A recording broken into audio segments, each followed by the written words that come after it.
Hi, everyone. Judge Andrew Napolitano here for Judging Freedom. Today is Wednesday, February 26th, 2025. Professor Gilbert Doctorow will be here with us in just a moment on Europe Stands Alone.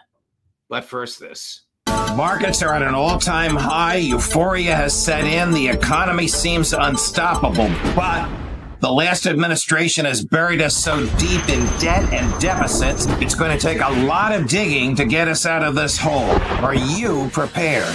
Lear Capital specializes in helping people like me and you grow and protect our wealth with gold. Did you know that during Trump's last presidency, gold rose 54% to a record high? If that happens again, that puts gold at $4,200 an ounce in his next term. Don't wait. Do what I did. Call Lear at 800-511-4620 or go to LearJudgeNap.com for your free gold ownership kit and special report, $4,200 gold ahead. When you call, ask how you can also get up to $15,000 in bonus gold with a qualifying purchase. Call 800-511-4620, 800-511-4620, or go to LearJudgeNap.com and tell them the judge sent you. Professor Doctorow, welcome here, my dear friend. Always a pleasure to chat with you. I wonder if Emmanuel Macron, on his flight over the Atlantic from Washington back to Paris, felt fulfilled or gratified. I mean, another way to put this is, what leverage do President Macron and Prime Minister Starmer have with President Trump? Not much. They are respected in a way that Donald does not respect the Canadians, for example, and Germany, for example. He has a certain romantic inspiration with the United Kingdom, so he is not about to insult the Prime Minister the way he did Angela Merkel during his first term. As for Macron, I don't think that he feels very comfortable with Macron, but Macron has nothing to offer him. And I think what came out of the meeting they had in the White House and the press conference which followed it, which was easily available on YouTube by a variety of carriers, showed that Macron thought that he had done mission accomplished, and that he had brought Donald Trump online for the European role in the post-peace Ukraine. But as even a Russia hostile news organization like the Financial Times commented yesterday morning, Donald Trump had not been forthcoming. He had not committed the United States to anything, even if Macron said that he thought he did. Very interesting. Why would the Europeans even expect Trump to include them in negotiations with the Russians? Well, they are committed. They have taken enormous expenses in following a line that was set down by the Biden administration. They have spent a lot, and they still have the prospect of spending a great deal more if they are involved in the post-peace situation. Now, let's make a division here between the leaders of the countries and the national interests involved. Just as in your show, there's been a lot of discussion about. Let me stop you. Did you say there's a gap between the national interest and what the leaders of these countries are talking about, France and Great Britain, want? And not just France and Great Britain. All of those EU countries that have signed on for the Biden program of marginalizing Russia and punishing Russia. They are led by people who, in the vernacular of critics, would be called compradors. They are people who are bought into the American empire, who personally profit from it, and who are indifferent to their own nation's interests. Now, that isn't a remarkable thing to say. A similar thing could be said about American foreign policy, which for 30 years, by well-regarded polls, showed that the majority of Americans were not interested in being a policeman to the world. Well, does the European public fear and despise Russia the way European leaders do? That's a difficult question. There are certain people who do, of course. The fear is the better word, and fear leads to despising. The key word here is fear. Yes, they do fear Russia, and they might well because they've stirred it up. They have poked the bear in the eye repeatedly. Let's be honest about it. When the Russians moved into Ukraine, the Europeans suddenly understood that they are defenseless. And they are defenseless without the American NATO participation. Now, I've gone over this question, why were they defenseless? They spent 10 times more money on defense than Russia did before it went into the war. So why do they have nothing to put up? Well, I can give you an example from the country I live in, from Belgium. It was at a luncheon that we had at one of these fancy clubs where the speaker was from the defense ministry of Belgium. And we were asking him about the budget and asking him about mobilization. And he said that Belgium cannot mobilize, it has no money in the budget for it. And then he told us where the money is going. Where? Maybe 80% of the Belgian Ministry of Defense budget is going on personnel. That is the salaries and benefits of the serving military and the very large component of retired military, not on new hardware, simply to pay the existing the forces, as small as they are, that Belgium has. Well, let me ask you about Great Britain. When Prime Minister Starmer 2 weeks ago offered to send troops to Ukraine, was that essentially a farce? Does he have the troops to send? No, of course he doesn't.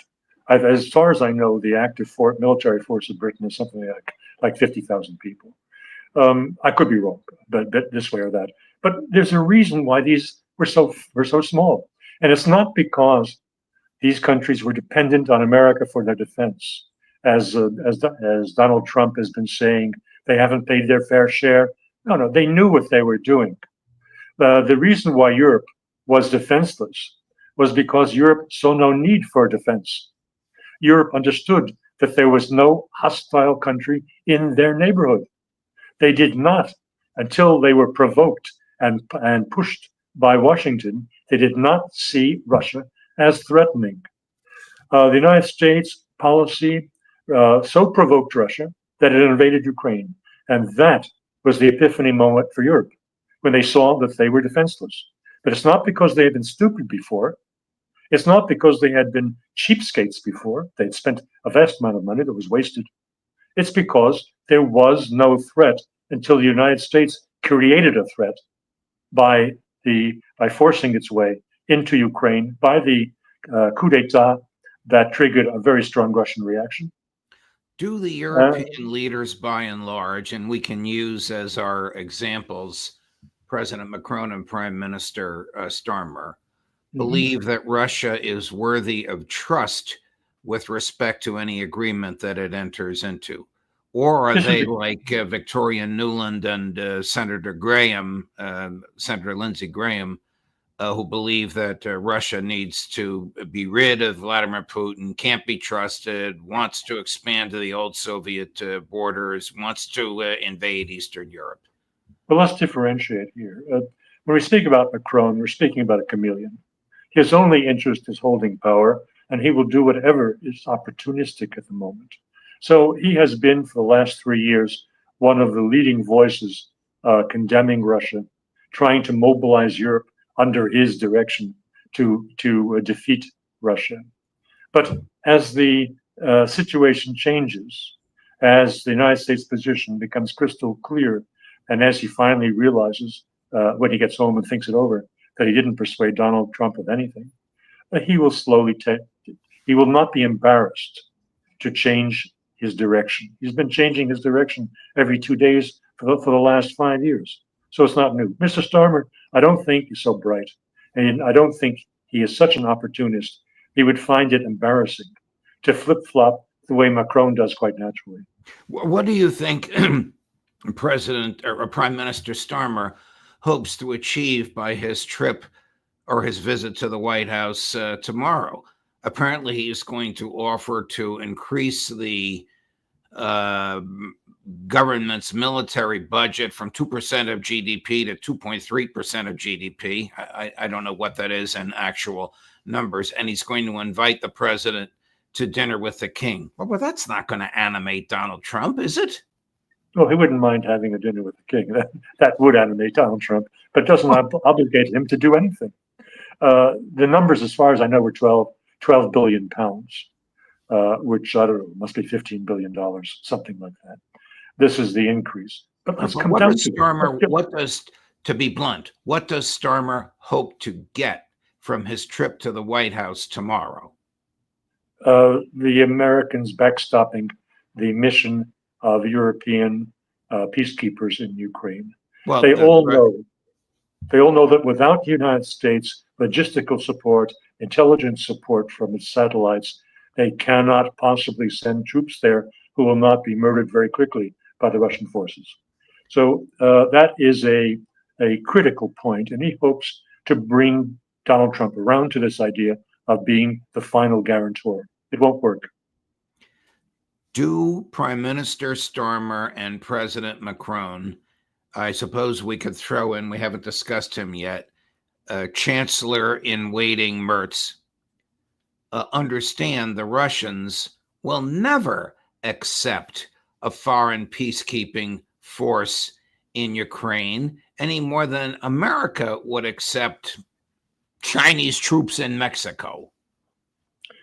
There are a number of reasons for it, and one that is very little discussed is which way are they looking? The assumption that Macron set out, and that Starmer will certainly repeat when he's in the Oval Office, is that the Russians can't be trusted. The Russians have already twice invaded, first in 2014 when they took Crimea, and then in 2022 when they invaded Ukraine and headed towards Kiev, the capital. They can't be trusted. They're aggressive. They're recidivist. Once these are dictatorships. Dictatorships are fragile. They only can maintain their people in place by foreign wars, and so. Well, that's the story that he'll deliver. I don't think that Donald Trump will be buying any of it. But if you have such a position, if the Russians can't be trusted and are intent on war, then you'll be looking east. You'll have all the peacekeepers looking east, and they won't be looking up over their heads while the Ukrainians restart their genocidal activities that precipitated the Russian invasion in 2022. That is firing east into Russian settlements. That is what touched off the war, and there you have it. The Russians. Do you know if the Ukrainians are still firing east using American ATACMS and British Storm Shadows? I think they're called. Yeah, I don't believe they are. What we hear about now are primarily drone attacks. And let's be clear about it. The drone attacks are much more difficult to stop than the ATACMS or Storm Shadows. These are these highly sophisticated missiles are extremely expensive. The Ukraine has few of them. They are husbanded. They are kept. They are used sparingly. And they are reasonably easy to shoot down. However, with the standard high accuracy air defenses, of which Russia has perhaps the leading air defense. Now, the drones are a different story. They're harder to detect, and maybe you shoot down some of them, but whole swarms of them come in. You hear about 100 or more drones being sent east by the Ukrainians, being sent west by the Russians, and inevitably some of them get through. And we knew about this last week. We knew about the success of a Ukrainian drone in destroying an oil pipeline pumping station that was essential to maintain flows of petroleum, raw petroleum from Kazakhstan into the pipeline network in Turkey, I believe. It works. You can destroy things with the drones. And the drones cost a fraction of the cost, and the Ukrainians make many of them themselves in underground, small-scale plants. So this is a factor in what has slowed down the Russian advance, and why all calculations of how they can sprint and go to the Dnieper in 2 days are mistaken. With drones, a relatively small number of Ukrainian skilled forces can cause serious risk to the lives of an advancing Russian battalion. Therefore, they have to proceed very carefully. And this frustrates those of us, particularly the military experts, who are trying to tell us that the war is close to an end. Well, yes, the military experts that appear on this show, excuse me, all of whom have a lifetime of experience, a professional lifetime of experience in this, all tell us, it's not months, it's weeks. Are you suggesting that the use of drones will extend the life of the Ukrainian military? It is extending the life. Simply watching, well, these experts are not spending much time looking at Russian television.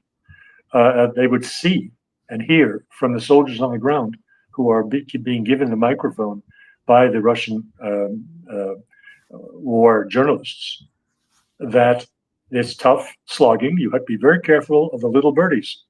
That is both the reconnaissance and the kamikaze birdies.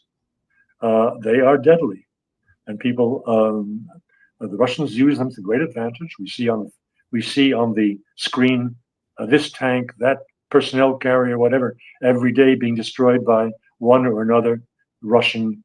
Well, is the Ukrainian military pushing the Russians back, or is the Russian military continuing to move inexorably but slowly westward? The second scenario, you described it very accurately and concisely. The Russians are advancing, but cautiously, and not like a steamroller all along the front, but in select places where they see that the Ukrainians are weaker. What is the reaction of Russian elites to some of the more extreme statements articulated by President Trump? Ukraine started the war. Zelensky is a dictator. Comments of that nature. I would imagine they're ecstatic over what he says, or do they not take him seriously because he sometimes says one thing on one day and the opposite on the next? Well, they don't want to spoil the air, so they're not directing attention to these inconsistencies in Donald Trump's statements. I'd give them credit in being, that is Russian television. Let's be honest about it. These talk shows bring on serious experts, and they are given the microphone, and nothing is ever censored or cut from the transmissions on air. But nonetheless, the hosts know what is acceptable and not acceptable to be aired, and the conversations are steered accordingly. There is nothing disparaging said about Donald Trump. What is paid attention to is less his words than his deeds. And I think the Russians were much more interested in what happened in the voting in the United Nations on Monday than they were in any particular remark that Donald Trump said about Zelensky. Why do you think, Professor Doctorow, President Trump is offering Ukraine continued military assistance in return for access to minerals in the earth if he really wants to bring about peace? Why doesn't he just turn off the Joe Biden military spigot? Well, he's not adding anything to the flow. Well, what is he Turning it getting in return? Well, excuse me. What is he offering Ukraine in return for the military asset, for the mineral assets, or are those mineral assets payback for what Trump says is a loan and Biden says was a grant? It's the retrospective payback. It is not he's very careful. And when he was speaking with Macron, he did not support the notion that the United States is going to commit anything further to Ukraine. I think it is of great importance to Donald Trump to be able to argue to the American people that he has taken back the enormous expense that the United States incurred without any strings attached under the Biden administration. He is going to spare himself the embarrassment of an Afghanistan too.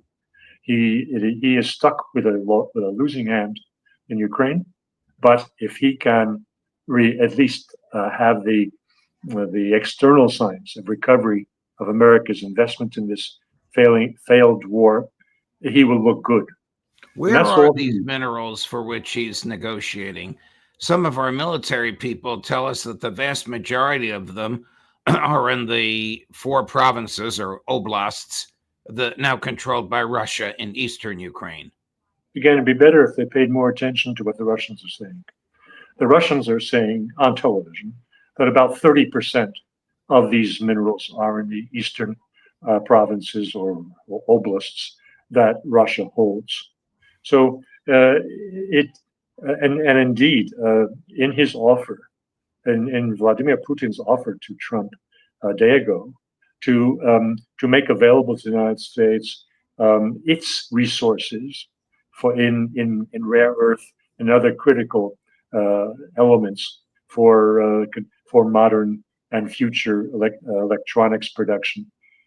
He mentioned both the Russia's vast expanse going out to the Far East, where these deposits are located in various places, and to jointly exploit those elements that are in the 4 provinces or oblasts that Russia has taken from Ukraine.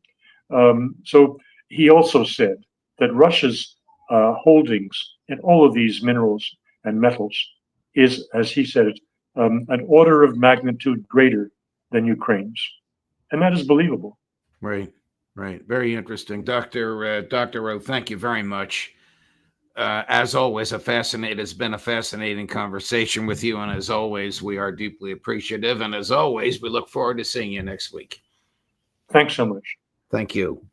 And coming up later today at 1 o'clock, this afternoon, Professor Glenn Deason. At 2 o'clock, Phil Giraldi. At 3 o'clock, my dear friend, Congressman Thomas Massie. At 4 o'clock, midnight in Moscow, Pepe Escobar. And at 4:30, the always worth waiting for, Colonel Douglas McGregor. Judge Napolitano for Judging Freedom.